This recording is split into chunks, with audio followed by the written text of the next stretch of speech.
Confessions of an economic hitman. यह एक ऐसी किताब है जो बताती है कि कैसे बड़े और ताकतवर देश जैसे अमेरिका, चीन और दूसरे विकसित राष्ट्र छोटे या विकासशील देशों को अपने कर्ज के जाल में कैसे फंसाते हैं। इन देशों को पहले बड़े बड़े लोन दिए जाते हैं, जैसे कि बिजली घर बनाना, सड़कें, डैम और दूसरे इंफ्रास्ट्रक्चर प्रोजेक्ट्स। लेकिन ये लोन इतने भारी होते हैं कि वो देश उन्हें पूरी तरह चुका नहीं पाते, और जब कर्ज चुकाना मुश्किल हो जाता है तब असली खेल शुरू होता है। अब बदले में उनसे तेल, खनिज, जमीन, वोट या फिर मिलिट्री बेस मांगे जाते हैं, यानी आर्थिक मदद के नाम पर देश की आज़ादी धीरे धीरे छीन ली जाती है। और इस किताब को लिखा है जॉन परकिंस ने, और इस किताब में वो किसी और की नहीं बल्कि अपनी खुद की कहानी बताते हैं, क्योंकि परकिंस खुद एक समय पर इसी सिस्टम का हिस्सा थे। एक ऐसे इंसान जिसे तैयार किया गया था दूसरों को कर्ज में डुबाने और ताकतवर देशों का रास्ता साफ करने के लिए। उन्हें कहा गया कि उनका काम है विकास, लेकिन धीरे धीरे उन्हें समझ आया कि वो जो कर रहे हैं वो लूट है, बस आधुनिक तरीकों से। यह किताब उसी अंदरूनी सिस्टम की कहानी है जहां हथियार नहीं, कर्ज से लड़ाई लड़ी जाती है। तो हम इस अनोखे सफ़र की शुरुआत करते हैं। पार्ट 1, 1963 टू 1971, एक इकोनॉमिक हिटमैन का जन्म। यह कहानी शुरू होती है एक आम से अमेरिकी लड़के से जो एक छोटे शहर में पला बढ़ा। नाम था जॉन परकिंस। उसके माता पिता सख्त सोच वाले मध्यवर्गीय पढ़े लिखे लोग थे। घर में अनुशासन था लेकिन अपनापन नहीं।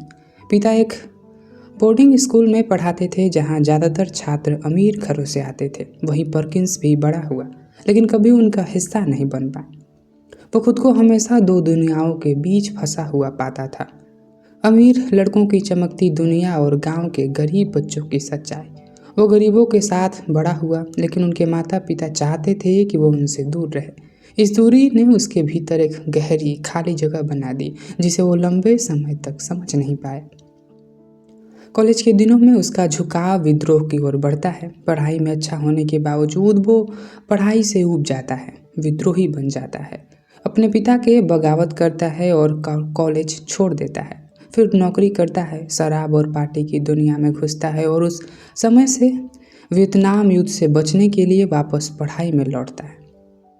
इसी बीच उसकी ज़िंदगी में एक लड़की आती है, एन। वो उससे शादी करता है और एक नई जिंदगी की ओर बढ़ता है। लेकिन फिर एक मोड़ आता है। उसके सामने दो रास्ते होते हैं। एक तरफ एनएसए की नौकरी, यानी अमेरिका की खुफिया एजेंसी में शामिल होने का मौका, और दूसरी तरफ है पीस कॉर्प्स, एक ऐसा संगठन जो विकासशील देशों में सेवा के लिए लोगों को भेजता है। वो पीस कॉर्प्स को चुनता है। उसका सपना होता है कि जंगलों में जाना, आदिवासी लोगों के बीच रहना, कुछ अलग और सच्चा अनुभव करना। उसे और उसकी पत्नी एन को भेजा जाता है इक्वाडोर, एक घना जंगलों वाला देश जो प्राकृतिक संसाधनों से भरपूर है। वहीं उसकी मुलाकात होती है एक आइनार ग्रेव नाम के एक व्यक्ति से जो एक अंतर्राष्ट्रीय कंपनी मेन में काम करता है और साथ ही एनएसए से जुड़ा हुआ है। ग्रेव परकिंस की क्षमता को पहचानता है। धीरे धीरे उसे एक ऐसे रास्ते पर लाने लगता है जो बाहर से आकर्षक लेकिन अंदर से बेहद खतरनाक होता है। परकिंस जब पीस कॉर्प्स से लौटता है तो उसे मेन में नौकरी का ऑफर मिलता है इकोनॉमिस्ट के तौर पर, लेकिन असलियत इससे कहीं ज़्यादा गहरी होती है। उसे समझ नहीं आता कि उसका काम क्या है, कोई उसे सीधा कुछ नहीं बताता। तभी उसकी मुलाकात होती है क्लाउडीन नाम के एक महिला से, जो दिखने में आकर्षक, व्यवहार में समझदार, पर मकसद में बेहद चालाक होती है। क्लाउडीन उसका ट्रेनिंग लेती है, लेकिन ये कोई आम ट्रेनिंग नहीं होती। वो साफ साफ बताती है परकिंस का काम है देशों को इतना बड़ा कर्ज दिलवाना कि वो कभी उभर ही ना सके, और जो कर्ज चुका न पाए तो अमेरिका उनसे जो चाहे वो ले ले, तेल, सैन्य बेस, वोट या राजनीतिक समर्थन। परकिंस को यह सिखाया जाता है कि कैसे आंकड़ों और ग्रोथ मॉडल के जरिए यह दिखाया जाए कि अगर कोई देश बड़ा लोन लेगा और बिजली घर, सड़कें और एयरपोर्ट बनाएगा तो उसका जीडीपी बढ़ेगा। लेकिन असल में उस लोन का बड़ा हिस्सा सीधे अमेरिकी कंपनियों को जाता है और गरीब देश पर सिर्फ कर्ज बचता है, वो कर्ज जो जनता को दशकों तक गरीबी में डुबा देता है। परकिंस को ये काम रोमांचक भी लगता है और डरावना भी। उसे लगता है कि वो एक बड़े खेल का हिस्सा है, एक ऐसा खेल जिसमें ताश के पत्तों की तरह देश को उठाया और गिराया जाता है। लेकिन वो जानता है कि अब उसे पीछे लौटने का रास्ता नहीं है। क्लाउडीन ने साफ कहा था, एक बार अंदर आ गए तो जिंदगी भर के लिए फंसे रहोगे। परकिन अब समझ चुका होता है कि वो सिर्फ इकोनॉमिक्स नहीं है, उसे एक नया नाम दिया जाता है, इकोनॉमिक हिटमैन। तो अब पार्ट 1 में परकिंस की यात्रा एक सामान्य संवेदनशील युवक से शुरू होती है, जिसे उसकी कमजोरियों, इच्छाओं और महत्वाकांक्षाओं के जरिए धीरे धीरे एक ऐसे मिशन का हिस्सा बना दिया जाता है जो दुनिया के नक्शे पर देशों की आर्थिक आज़ादी को ख़त्म कर देता है, बिना युद्ध के, बिना बंदूकों के, सिर्फ कर्ज और आंकड़ों की मदद से। और यही है आधुनिक साम्राज्यवाद, जहाँ तानाशाही नहीं दिखती, लेकिन हर निर्णय किसी की मर्जी से होता है। अब आगे पार्ट 2 1971 टू 1975, पर्दे के पीछे का साम्राज्य। अब कहानी उस मोड़ पर पहुंच चुकी है जहां जॉन परकिंस एक आम आदमी नहीं रहा। वो उस छोटे से चुने हुए समूह का हिस्सा बन चुका है जिसे कहा जाता है इकोनॉमिक हिटमैन। मेन कंपनी में उसकी पोस्टिंग तय होती है। पहला मिशन इंडोनेशिया। उसे बताया जाता है कि उसका असली काम है इकोनॉमिक फोरकास्टिंग, यानी भविष्य बताना। लेकिन ये भविष्य सच नहीं, एक झूठ को सच जैसा दिखाना जैसा होता है। उसे ऐसे आंकड़ों तैयार करने होते हैं जो यह साबित करे कि अगर इंडोनेशिया वर्ल्ड बैंक और अमेरिका से अरबों डॉलर का कर्ज लेकर बड़े प्रोजेक्ट बनाए, बिजली घर, सड़कें, बंदरगाह, तो देश की अर्थव्यवस्था तेजी से बढ़ेगी। लेकिन हकीकत कुछ और ही होती है। परकिंस अब जान चुका है कि ये प्रोजेक्ट सिर्फ अमीर और ताकतवर को फ़ायदा पहुंचाने के लिए बनाए जाते हैं, और इसका सबसे बड़ा फ़ायदा उठाती हैं अमेरिकी कंपनियां जैसे बिचटेल, हैलिबर्टन, स्टोन एंड वेबस्टर। जो पैसे मदद के नाम पर दिया जाता है उसका एक बड़ा हिस्सा वापस अमेरिका चला जाता है, और जो बचता है वो उस देश को बर्बाद के लिए छोड़ा जाता है। इंडोनेशिया का उदाहरण इस बात को यह साफ करता है। परकिंस को यह सिखाया जाता है कि कैसे डेटा को तोड़ा मरोड़ा जाए, कैसे एक्सेल्स की पंक्तियां दुनिया का भविष्य बदलने इल्यूजन खड़ा कर सकती हैं। उसे बताया जाता है कि जीडीपी, जो विकास का सबसे बड़ा पैमाना माना जाता है, वो दरअसल सिर्फ चुनिंदा लोगों की जेब भरने का तरीका है। एक देश में भले ही लाखों लोग भूखे मर रहे हों, लेकिन अगर अमीर और ताकतवर कंपनियां मुनाफा कमा रही हों तो जीडीपी उन्नति दिखाता है।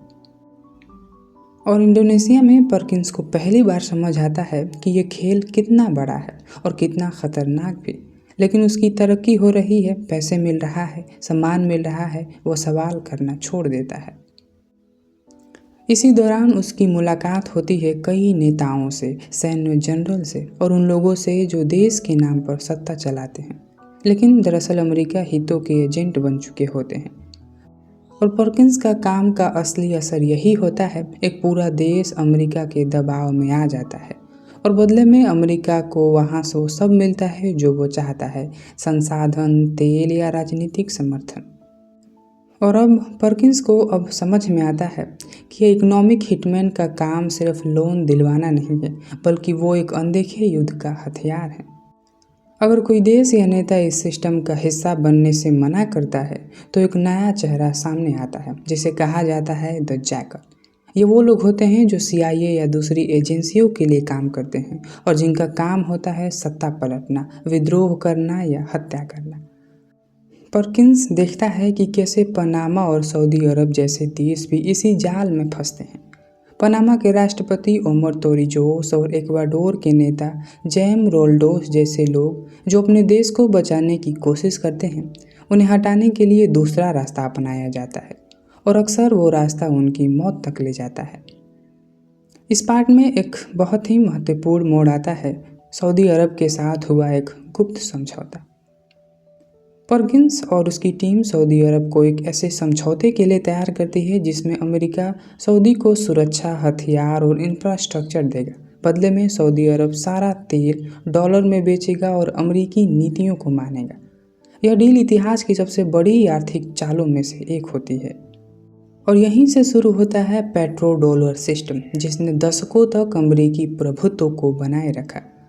परकिन देखता है कि अब दुनिया एक नई दिशा में जा रही है, जहां टैंक और तोपों की जगह एक्सेल की सीट, कॉन्ट्रैक्ट और इकोनॉमिक रिपोर्ट सबसे बड़े हथियार बन चुके हैं।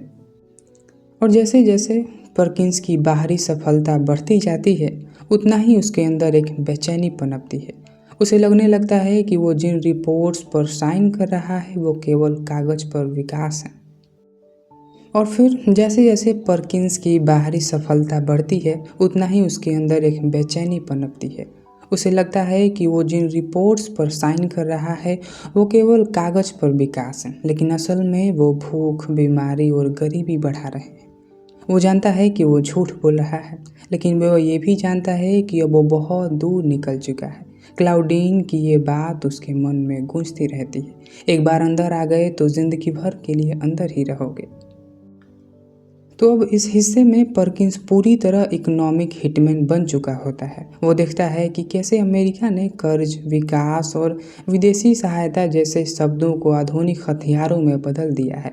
वो देखता है कि कैसे सरकारें बिकती हैं, देश झुकते हैं और जो नहीं झुकते उन्हें हटा दिया जाता है। अब वो खुद इस मिशन का हिस्सा है, एक ऐसी मशीन जो समझदारी के नाम पर धोखा और विकास के नाम पर गुलामी देता है। और अब आगे पार्ट 3, 1975 टू 1981। जब सच्चाई दीवार से टकराने लगा, इकोनॉमिक हिटमैन। अब तक जॉन परकिंस पूरी तरह सिस्टम का हिस्सा बन चुका था। वो दुनिया के ताकतवर देशों के राजनेताओं के साथ बैठक में शामिल हो रहा था, रिपोर्ट्स बना रहा था, अरबों डॉलर के लोन अप्रूव कर रहा था। उसके काम का असर देशों की किस्मत तय करता था। लेकिन इस दौर में पहली बार उसके अंदर की आवाज़ उसे सवाल पूछने लगी थी, क्या ये सब सही है? परकिंस अब पनामा, ईरान, कोलंबिया और इक्वाडोर जैसे देशों में बड़े बड़े प्रोजेक्ट्स पर काम कर रहा था। हर जगह कहानी एक जैसी थी। पहले देश को बड़े बड़े सपने दिखाए जाते, फिर उसे अरबों डॉलर का कर्ज दिया जाता और फिर ये पैसा अमेरिकी की बड़ी कंपनियों को काम के नाम पर दे दिया जाता। जो देश यह पैसे लेता वो धीरे धीरे आर्थिक गुलाम बन जाता। और अब बात करते हैं पनामा की। पनामा में परकिंस की मुलाकात होती है ओमर तोरिजो से, पनामा के राष्ट्रपति, जो अपने देश से सच्चा प्यार करता था। वो अमेरिका के पॉलिसियों के खिलाफ था, लेकिन किसी भी तरह के हिंसा का समर्थन नहीं था। तोरिजोस चाहता था कि पनामा का नहर पनामा वासियों के हाथों में रहे, न कि अमेरिका के। परकिंस तोरिजोस से प्रभावित होता है। उसके अंदर पहली बार किसी नेता के लिए सम्मान महसूस होता है। परकिंस को लगता है कि तोरिजोस को सिस्टम में खींचा जा सकता है, लेकिन तोरिजोस झुकने वाला नहीं था। फिर उसके बाद ईरान में परकिंस का सामना होता है शाह ऑफ ईरान से, एक ऐसा शासक जिसे अमेरिका का समर्थन था, लेकिन उसकी पकड़ उसके ही देश से ढीली हो चुकी थी। जनता उसे तानाशाह मानती थी। परकिंस देखता है कि कैसे अमेरिका ईरान के तेल और राजनीति को अपनी मुट्ठी में रखने के लिए सभी संसाधन अपना रहा है। लेकिन जब लोग उठ खड़े होते हैं, इस्लामिक क्रांति होती है, शाह को हटाया जाता है और अमेरिका की रणनीति असफल हो जाती है। यहीं से परकिंस समझता है कि जब इकोनॉमिक हिटमैन फेल हो जाता है, तब जैकल्स आते हैं, यानी वो लोग जो तख्ता पलट करवाते हैं या नेताओं को मार डालते हैं, और अगर वो भी फेल हो जाए तो सीधा युद्ध होता है।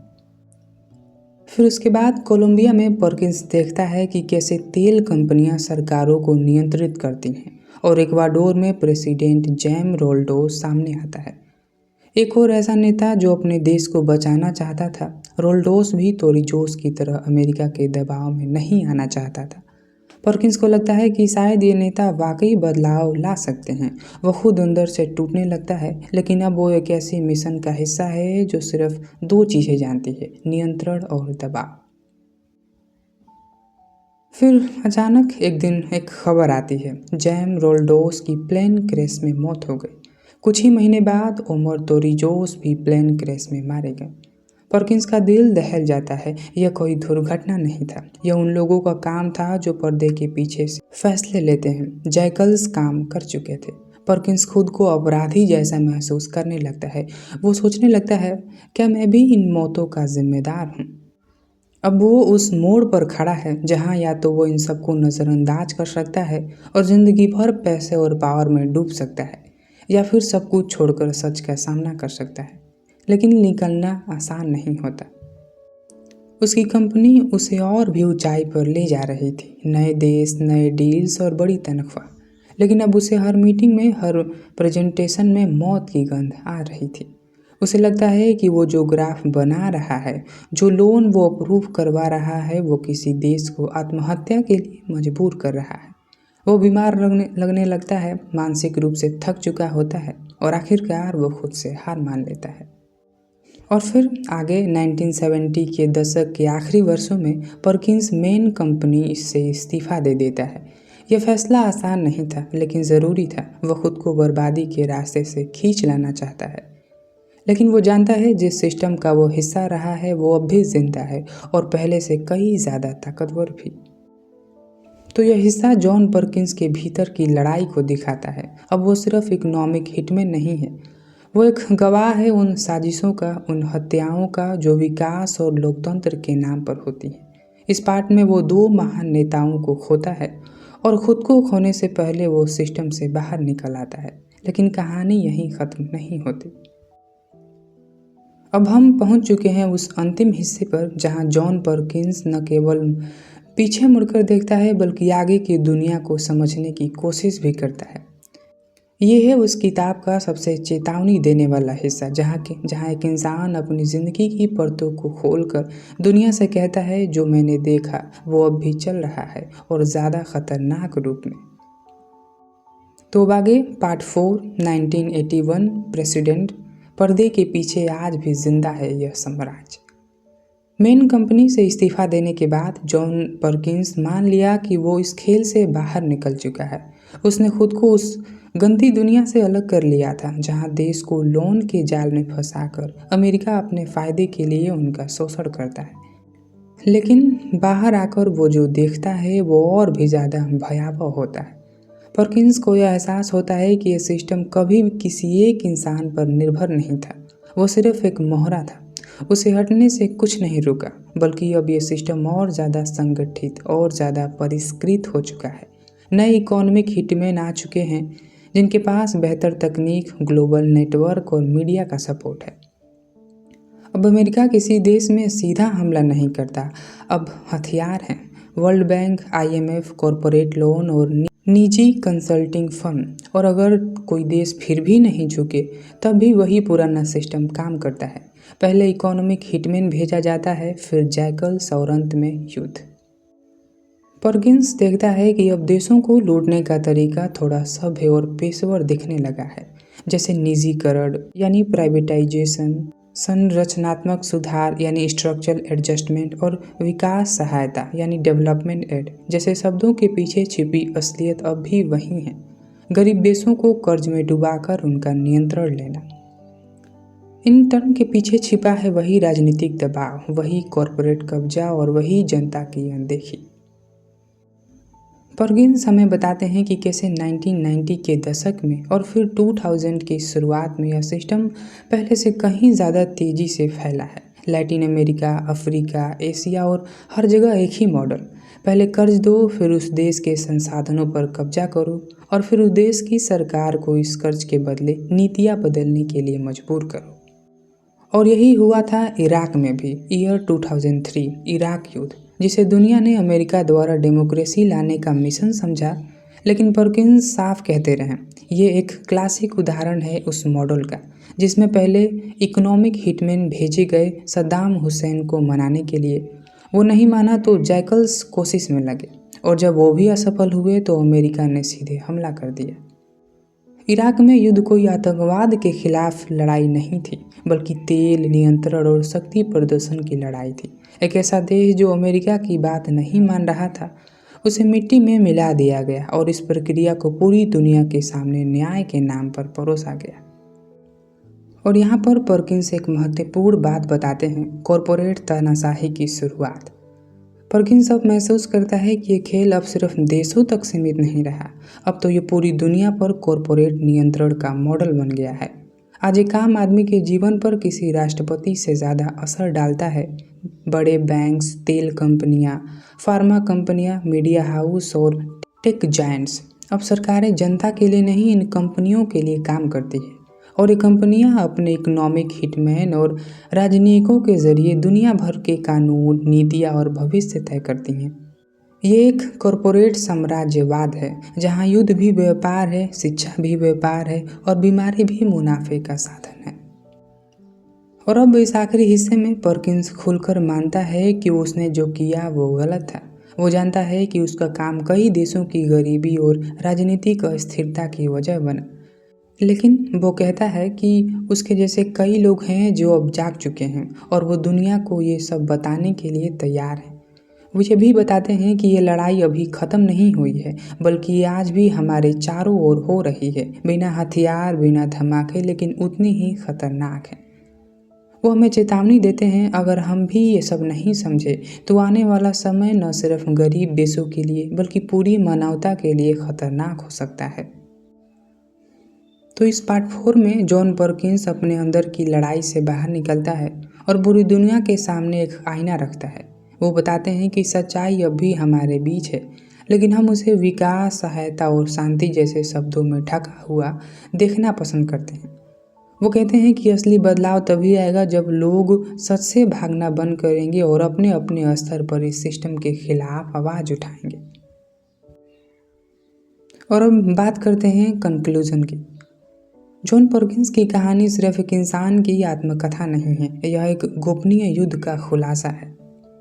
यह एक ऐसा युद्ध है जिसमें न बंदूकें चलती हैं, न बम गिरते हैं, बल्कि एक्सेल की सीट्स, झूठे आंकड़े और चमकते शब्दों में लिपटा हुआ विकास ही विनाश की असली रूप होता है।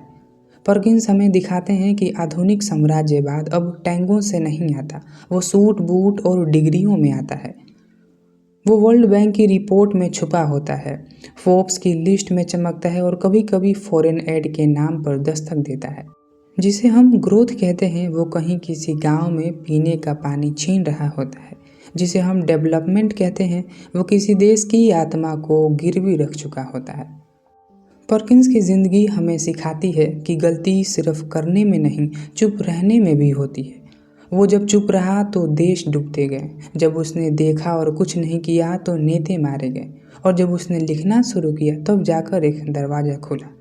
और आज भी वही सिस्टम जिंदा है, बस चेहरे नए हैं और भाषा और ज़्यादा सलीकेदार हो चुकी हैं। अब गुलामी दिखती नहीं, वो दस्तावेजों में साइन होती हैं। लेकिन उम्मीद ख़त्म नहीं हुई, क्योंकि अगर एक इकोनॉमिक हिटमैन अपनी गलती स्वीकार कर सकता है तो शायद दुनिया के बाकी लोग भी आंखें खोल सकते हैं। सवाल ये नहीं है कि सत्ता कैसी है, सवाल ये है कि हम कितनी देर तक खामोश रहेंगे। तो आज के लिए बस इतना ही था। इन बड़े बड़े कॉरपोरेट्स, कंपनियां, नेताओं की चालबाजियों को समझिए, क्योंकि कभी कभी जो दिखता है वैसा बिल्कुल नहीं होता, वो कहीं ज़्यादा खतरनाक होता है। तो अपना ख्याल रखिए। धन्यवाद। मेरा नाम है आकाश कुमार।